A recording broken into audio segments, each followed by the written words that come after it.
کرتے ہیں۔ چاہیے تو یہ تھا کہ جو دکھ درد ہے وہ اپنے جو ہے آپ کے اعتماد اور یقین والے دوست، ان کے دکھ درد میں آپ جو ہے وہ شریک ہو، ان کو دکھ سنائے، ان سے دکھ سنے اور ایک دوسرے کے دکھ جو ہے ان کو کم کرنے کی کوشش کرے۔ اسلام کو یہ درد دیتا ہے تو غم کا بوجھ ہلکا کرنا، دکھ درد بانٹنے کے حوالے سے دو طریقے ہیں، یعنی انسان راز کی بات، اپنا غم، اپنا دکھ اس اپنے دوست کے ساتھ شیئر کرے، اسے بتائے جو اس کا بااعتماد دوست ہے، جو اس کا دوست ایسا دوست ہے کہ وہ دوست اس کی یعنی مصیبت پریشانی کا مذاق نہیں بنائے گا، اس دوست کے ساتھ اپنے دکھ کو، اپنی پریشانی کو کیا کرو یعنی شیئر کرو، اسے بتاؤ۔ اس لیے واصف علی واصف کہتے ہیں کہ جو ہے یعنی دکھ ایک دوسرے کو سنایا کرو تو سننے والا جو ہے وہ اس کے دکھ کم کرنے کی کوشش کرے۔ تو اس کے ساتھ ایک تو یہ ہے کہ آپ اپنا دکھ اپنے بااعتماد جس دوست پہ آپ کو یقین ہے، بھروسہ ہے،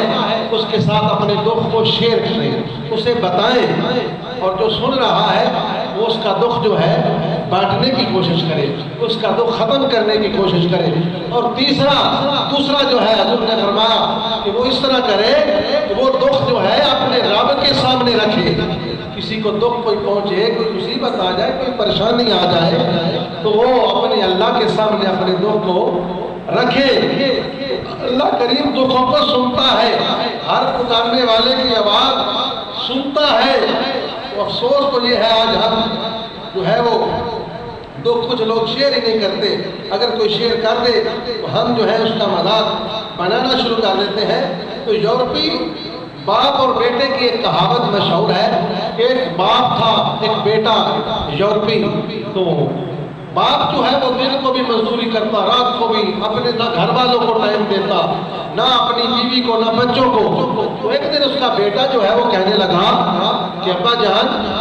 آپ جہاں پہ نوکری کرتے ہیں وہ کتنے پیسے دیتے ہیں؟ اس نے کہا کہ بیٹا $50 جو ہے وہ مجھے دیتے ہیں۔ تو بیٹے نے کوشش کی، ایک $2 اکٹھے کیے، اکٹھے کرنے کے بعد اس نے کیا کیا، جب $50 ہو گئے، اس نے وہ $50 جو ہیں وہ اپنے باپ کو دیے اور باپ سے کہا کہ ابا جان پہلے آپ ہمیں ٹائم نہیں دیتے، ہمارے ساتھ اپنے دکھ شیئر نہیں کرتے، دکھ کی باتیں کہانیاں ہمیں نہ سناتے ہیں نہ سنتے ہیں۔ یعنی اس بیٹے نے کہا کہ یہ لو اور آج آپ نے 1 گھنٹہ ہمیں ٹائم دینا ہے گھر میں، یعنی ہمارے ساتھ دکھ میں شریک ہونا ہے، ہماری کچھ سننی ہے، کچھ ہمیں سنانی ہے۔ یہ باتیں اسلام نے 1400 سال پہلے بتا دی تھی، لیکن آج ہم ان باتوں سے دور ہیں۔ اس کے ساتھ